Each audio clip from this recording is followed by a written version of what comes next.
So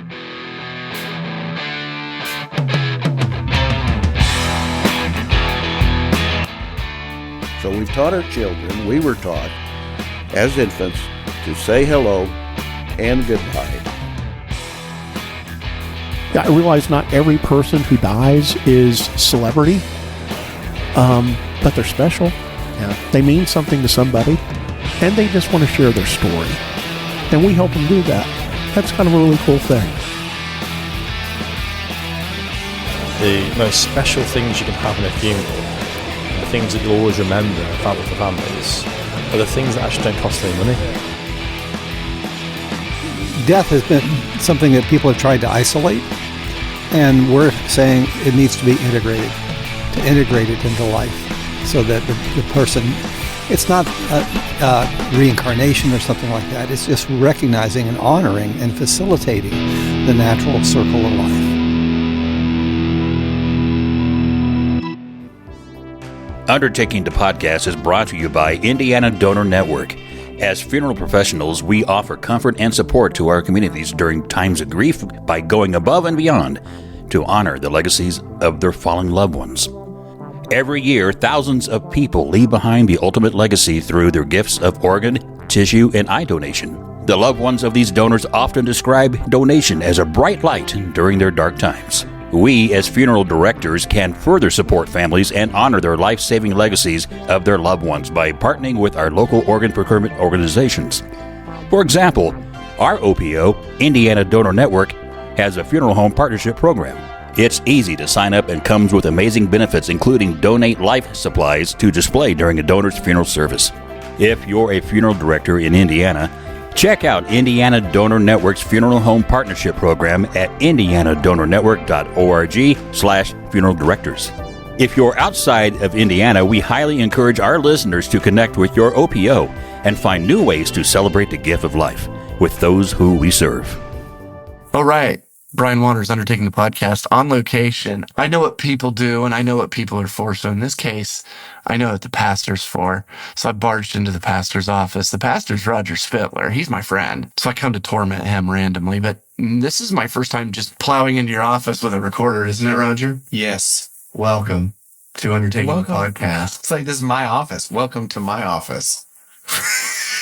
It's fine. Everything's going to be fine, right? It's gonna be fine. He's holding a Bible, and right now Ryan Ballard's somewhere getting very scared. Because you know Ryan Ballard, my podcast host. You never met Ryan after all these years. I need to note that behind you is a large bookcase that was here for years, and you've got a world's best boss mug. Yeah, from the office. From the office. I'm trying to look at the books. I don't see the Harry Potter collection. I do not like Harry Potter. Well, the last pastor had Harry Potter back there. Not a fan. Not a fan. Okay, well, I've been drugged through the ringer, kicking and screaming, and it's tolerable, but that's not why I'm here. It's not Harry Potter. Good. I'm not into woo. That's my worship leader. She loves Harry Potter. She's in Harry Potter world. We're digressing. It's fine. We are digressing. I read something today, and I think I was in Matthew, since I'm new to Bible study. I've never read the Bible.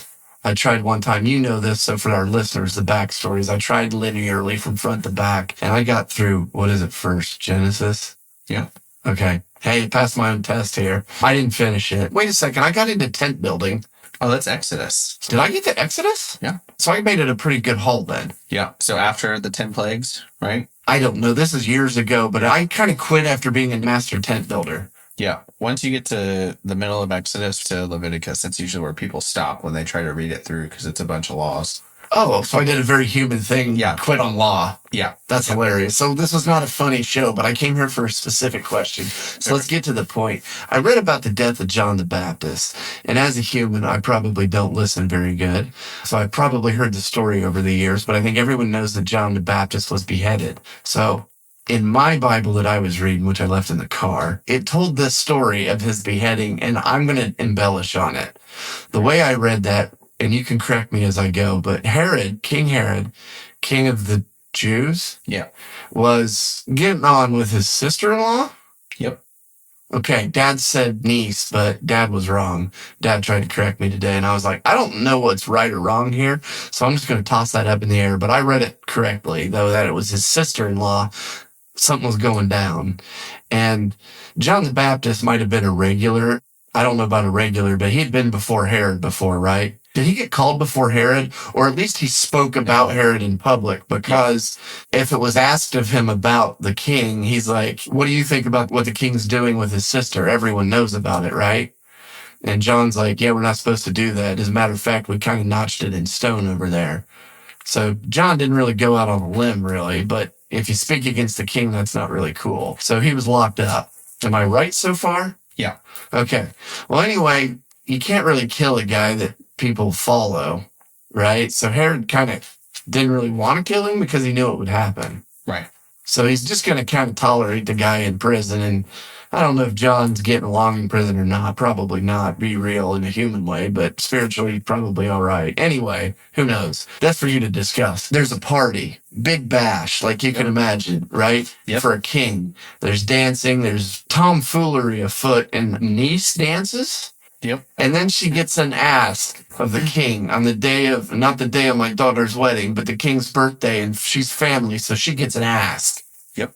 And she says, bring me John the Baptist's head. And King Herod's like, oh, man. And I think there's a little foreshadowing, but it's not Herod, right?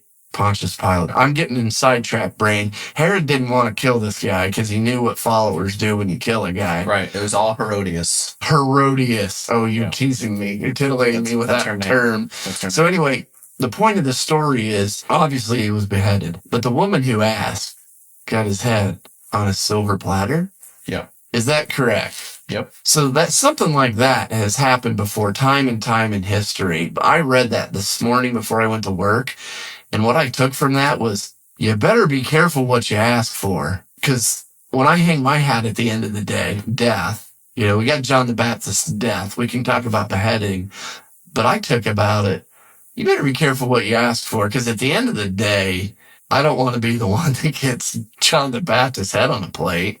Who asks for that if you get one ask? Herodias. So what is Herodias? You're going to torture me, so I'm going to be quiet. Well, that's Herod's wife. Herodias. Yeah, that was the wife of. Okay, I read that and couldn't pronounce it. That's how I say it, at least. It could be totally wrong. I don't speak Greek and Hebrew at all. I can play with it a little bit. So this was originally written in Hebrew, translated to Aramaic. This one wasn't written in That one was originally wrote in Greek by Matthew? Yep. So Matthew spoke many languages. Not uncommon. Because it was like Europe. They all spoke lots of languages because they were tribal. Rome owned the area. King Herod's a puppet. Yeah. So they spoke Latin. Ooh. And but the Jews spoke Hebrew. So the Jews listened to Herod, but Pontius Pilate told him what to do. But before the Romans conquered, it was Greek-speaking area again. So it was Greek. So the Romans came in like the British Army with this little small group, and they knock you out, and then they put your puppet in and let you rule yourself, and then take your bunny. Yeah, because they figured it was an easier way to rule. Because Matthew was a tax collector. Yeah. And he was shunned by society. Yeah. So he hangs out with Jesus, who's the people who are shunned. Yeah. So that's fitting. But anyway, that was rather shocking reading that this morning and going, what do I do with this now? Because that's where my brain went. So let me be quiet. Hey, we're talking about tax collectors this Sunday. Plug if it's out. I know. Are we really? Yeah, Zacchaeus. Zacchaeus was a chief tax collector. That's this Sunday. Well, the Undertakers have been talking about representation within government because recently the FTC brought in a whole bunch of people. It was rather a sideshow. I didn't see very many people that were working in the shadows during the pandemic, like the body haulers, the people that are shunned by society. We call them embalmers in America, but they call them something else in other countries these days. But we're having the same types of conversations. Government, taxes, churches, weirdness. Yeah. Like this passage in the Bible, like you get one ask from a king and you tell him to go kill a guy. Yeah. I always try to put myself in the story. So what did the niece do that had him so worked up that he was just like, anything you want? But the niece probably knew he loved his mother, her mother. Yeah. Like a real human being. Yeah. He was married to Herodes. Now we're into a marriage talk because Herod's a real person. Probably somewhat wise. He's a ruler. You wouldn't have anything to rule if you weren't somewhat wise. It's not in Matthew. One of them says, I'm reading it real quick. Because they each wrote the same story, right? The disciples, yes? Yeah. Because Matthew's kind of my first one. Yeah. It would be like, when you're kids and you go out and something happens, like, you're about to get in trouble. You're playing baseball and you hit a baseball through the window. And mom asks, well, what happened? and she takes each one of you individually and asks what happened. Each one of you have a different viewpoint, so you add different details or you use different words in a slightly different way to convey the same. It's still all true, but you have different focuses. Which is what I've been trying to say on this silly little podcast and why we've opened it up to everyone. Yeah. Everyone gets a podcast. You get a podcast. You get a podcast. If you want to do one, You're the Oprah of podcasts. I just You did get a that. car, you get a car, you get a car. I didn't mean to do that, but that's what I did. Yeah, that's what you did. And here's what I did. I have a pile of backlog stuff, Roger, because I went, y'all can have one if you want. You don't have to start your own. Just here, I'll show you. Use my platform. Too many people have my passwords, and now I don't have the time to get all this stuff out. So in the meantime, I fill my time with other things, like starting my day off with a little quiet time. I can't remember where it is. It's in Mark, Luke, or John. It's not Matthew, because I just tried to reread it. Yeah.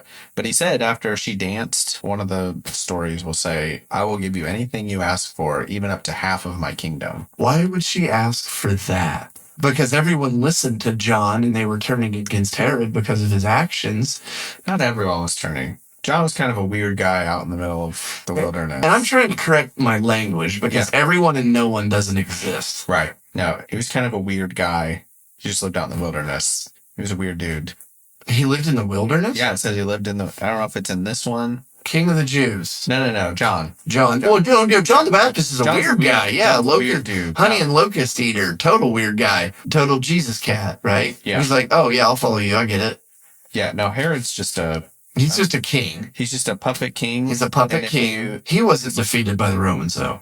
No. That was years before, And 30. there wasn't a Jewish kingdom per se. way before even the Romans even appeared in the world. You say there was? No, it had already been destroyed. Well, right. Solomon led the kingdom, though. But it got And- destroyed time and time again. Babylon wiped them out.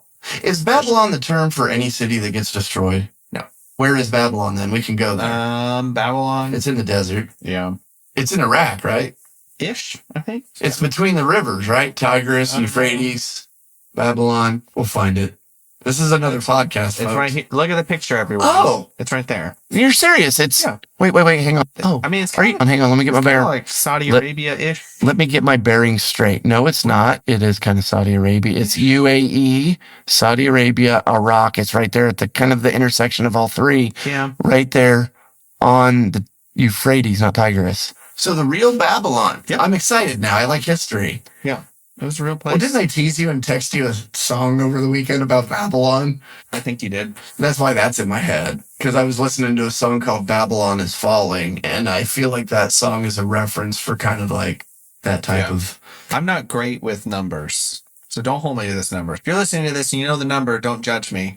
I want to say it's like 450 BC, maybe even before BC that. was the Jewish kingdom wipeout or Babylon? It was the last of the Jewish kingdom wipeout by Babylon. And who was the king of it? Ooh. This is a sidebar conversation, but we'll get back to that. I'm interested in the history too. I wanted to sort that out. Let's circle back to Matthew and close that out so we can be done, because the offer of half the kingdom, which then now we know is not much. Yeah. Because it could it's still be a lot of money and some influence. lots of influence. But he was a puppet. Rome controlled everything. Rome wanted the money. Right. Well, So- that's how they did. That's how they kept people in line. If you thought your people were in charge, you got to keep your own religion, and you got to keep your own leaders, it was easier to keep everyone in line and pay your taxes. Right. The British That's what we Empire want. did the same thing. Yeah. They show up and they're like, who's your enemy?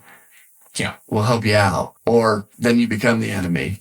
I mean, it's no different than the British Army in India or anything. So it is what it is. I guess it's cyclical and repeatable, but I want to get back to that. I went to that woman, but as you read, you could read that 100 different times and take on any viewpoint of Herod and then play that through. Is that right? Is that? Yeah. That's how we got on this tangent. If you study the history, there are many Herods, like literally. It's kind of like the British Kingdom. They use that name over and over and over and over again. So there are several Herods. And Of course. If you follow, I think you pronounce it the Herodian dynasty. That's what they call it. If you look through it, there's nothing but backstabbing, cheating, stealing, killing, murder. Typical monarchy stuff. Yeah, just to stay in power. Do you remember the beginning of Matthew when Jesus was born and the wise men came? Yep. That was Herod, but it was a different Herod who tried to kill Jesus and killed every child in Bethlehem. Oh, you sneaky buggers. I know, right? Yeah. Dropping facts. Yeah, the Herods were not great. They were ruthless people.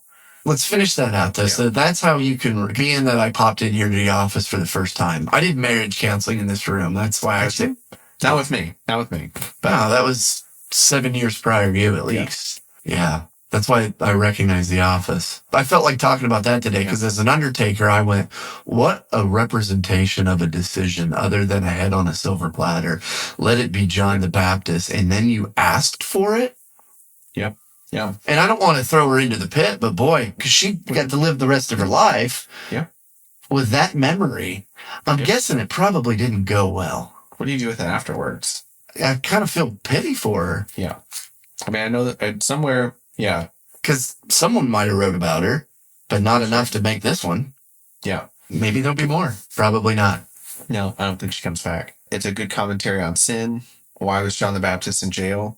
Because of Herod's many sins, and John the Baptist called them out. Hey, you're not supposed to marry your brother's wife.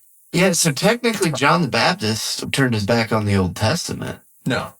Didn't he not? Because the Old Testament tells you not to correct the monarch. No. Oh, I read it the other day. I did. I'll show you. Yeah, it's in the Old Testament. I will show you, sir.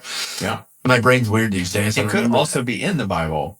I mean, like right here, asking for a head on a plate. Well, it was one of those. I was back in like Proverbs or Psalms or Song of Solomon. I'm back on Solomon a lot. So it's back in there and where it was like, you can live a life not trying to correct sinners. And some of the biggest sinners are the wise. And you'll see that in monarchy. So don't go out of your way to correct them because they will use your vengeance. That was more of it. But John really didn't go out of his way to do it. He just kind of pointed at, the thing we've been carving in stone for a while, which is the list of 10. So I'm doing a study on Thursday nights, wrapping up tonight. Oh, there's a Bible study. We're looking at the kingdom of Israel. So it's a theocracy. God's the ruler. And they reject God and they want a human king. And so God sets up this human construction. There are 3 people who are in charge of the kingdom. There's the priest, the prophet, and the king. The king speaks for the people, right? He goes to war, he makes all the battle plans, etc., right? The priest is the go-between for the people to God, right? Because you have to come to the priest to do all of your sacrifices and forgiveness, and they're the ones, God's presence lives in a tent, and no one's allowed to be in there except for a priest once a year who can come before and offer a sacrifice. And so they're the go-between between the people and God, but the prophet has the most power. He's the one who's the go-between for God to the king or to the people. He speaks for God. So as you keep reading through the Old Testament, they usually end up in prison. They usually end up beheaded.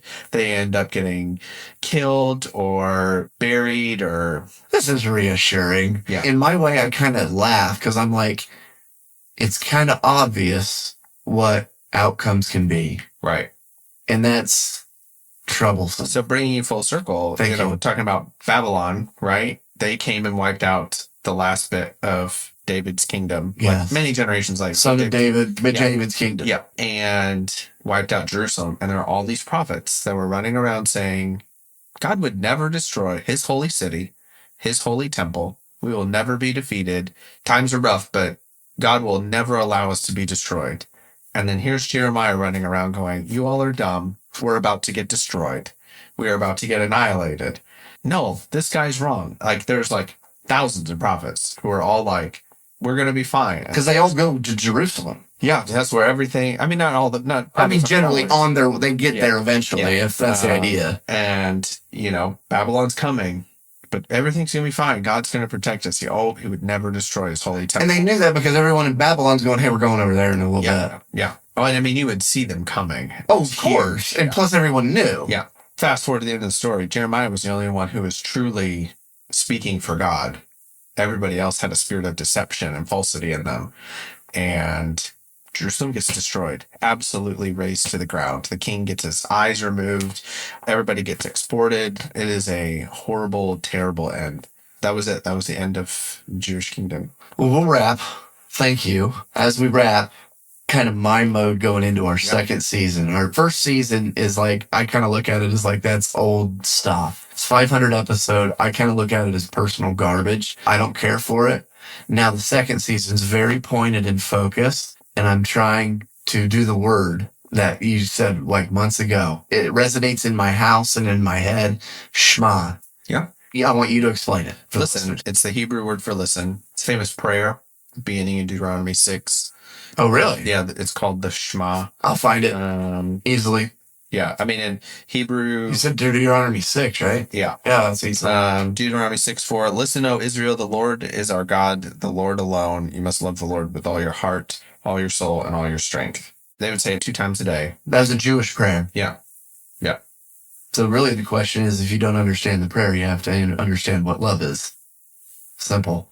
It means listen. It's like I said a couple of weeks ago, it's like you can listen to what somebody's saying, but, like you're on your phone and, your kids are talking. It doesn't matter. That's not Shema. Shema is listen. Like when you hear someone scream fire and you hear the words and then get up and go try to figure out what's going on and do something about it. It's like hearing and obeying. Okay, so I took it even further. So the way I've kind of looked at it is Shema is to listen with such a level of stillness that you can hear something beyond like your normal mode of thinking, your normal monkey brain that says, oh, hey, your child's running off and jumping off the couch. It's not that normal sound. So it's a real deep understanding.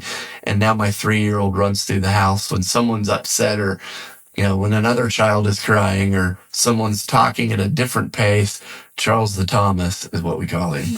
Chuck. He'll just walk through stoic as ever and go, Shema, and then just keep walking. And it's the weirdest thing I've ever seen. And I'm like, this kid's hilarious. And I just watch him. So anyway, that's a little brief with the pastor. This is what pastors are for. If you feel like talking something out, annoy them during the week, because your weekend is Friday, Saturday, and your Monday's Sunday. So And my Monday, yeah. And your Monday's Sunday, Yeah. Monday, Tuesday, like mine. So anyway, it's not that much different. Roger Spitler, Eaton Church of God. Thank you so much, pal. You're welcome.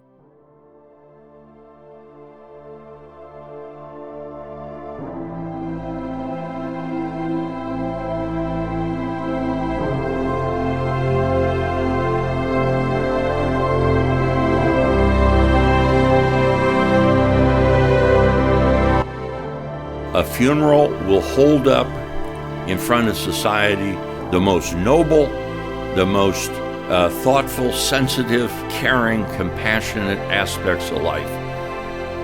And you turn the mirror a little bit, and a funeral will also show you glaringly the selfish, cynical, unkind, insensitive, thoughtless side of life.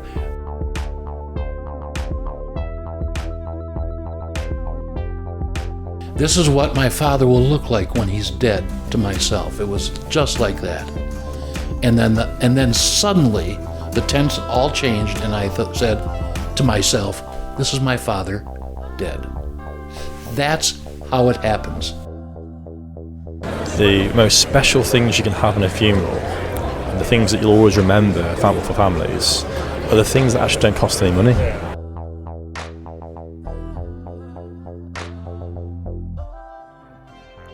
Undertaking the podcast is brought to you in part by ASD, Answering Service for Directors. ASD combines state-of-the-art award-winning technology with an extensive 6-month training program focused exclusively on the funeral profession. The company's mobile FH texting feature, introduced in 2019, is a text messaging solution that helps facilitate mobile communications for on-call funeral directors. This game-changing feature allows funeral staff to send and receive text messages from anywhere using their funeral home phone number as the sending number. You can learn more about Answering Service for Directors by following them on Facebook, Twitter, and Instagram. But why wait? You can get started today with a 30-day no-risk free trial. Check them out at myasd.com.